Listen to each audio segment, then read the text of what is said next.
ኢራን በጦርነቱ ውስጥ ጣልቃ ያልገቡ አካላት የሆርሙዝ ሰርጥ እንዲጠቀሙ መፍቀዷ ተሰምቷል።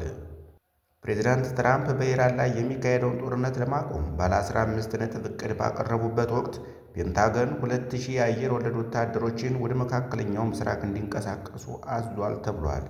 በሌላ ዜና በኬንያ የተገኘው የጅምላ መቃብር በሀገሪቱ ከፍተኛ ድንጋጤን ፈጥሯል። ጤና ይስጥልኝ ክቡራንና ክቡራት የቻናሌ ቤተሰቦች፣ ለሰዓቱ ያዘጋጀኋቸውን አጫጭር ዘገባዎች ወደ እናንተ ይዤ ቀርቤያለሁ። እስከ ፍጻሜው ድረስ እንድትከታተሉኝ በአክብሮት እየጋበዝኩ ለቻናሉ አዲስ ከሆናችሁ ሰብስክራይብ፣ ላይክ እና ሼር ማድረግ እንዳይዘነጋ። ወደ ዝርዝር ዜናዎች አልፋለሁ። ኢራን በጦርነቱ ውስጥ ጣልቃ ያልገቡ አካላት የሆርሙዝ ሰርጥ እንዲጠቀሙ መፍቀዷ ተሰምቷል።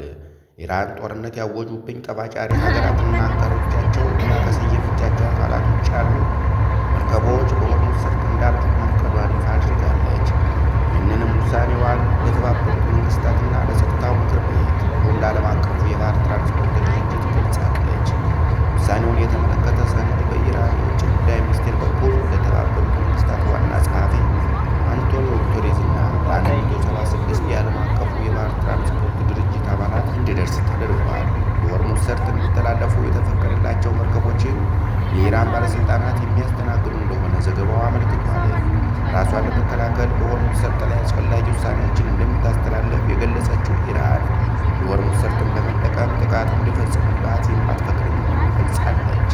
የተፈጥሮ ጋዝና ነዳጅ ከሚተላለፍባቸው መስመሮች መካከል ቁልፍ የሆነው የሆርሙዝ ሰርጥ የተከሰተውን ጦርነት ተከትሎ ስጋት ላይ በመውደቁ የዓለም የነዳጅ ዋጋ እንዲጨምር ምክንያት ሆኗል።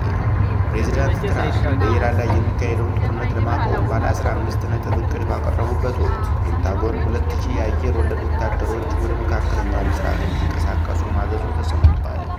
ዋሽንግተን በኢራን ላይ የሚካሄደውን ጦርነት ለማቆም የሚያስችል ባለ 15 ነጥብ ዲፕሎማሲያዊ የሰላም ዕቅድ ባዘጋጀችበት ወቅት ፔንታጎን ከ82ኛው የአየር ወለድ ክፍለ ጦር የተውጣጡ 2000 ገደማ ወታደሮች ወደ መካከለኛው ምስራቅ እንዲሰማሩ ማዘዙን ኒውዮርክ ታይምስ የአሜሪካን ባለሥልጣናት ጠቅሶ ዘግቧል።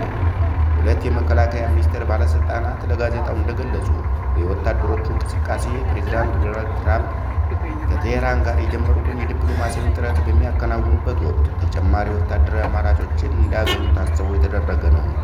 በፓኪስታን በኩል ለኢራን የተላከው ይህ የሰላም ዕቅድ የዓለም ገበያን ያናጋውንና ቀጠናዊ ውጥረቱን ያባባሰውን ግጭት በሰላም ለመፍታት አስተዳደሩ እያደረገ ያለውን ጥረት የሚያሳይ ነው ተብሏል።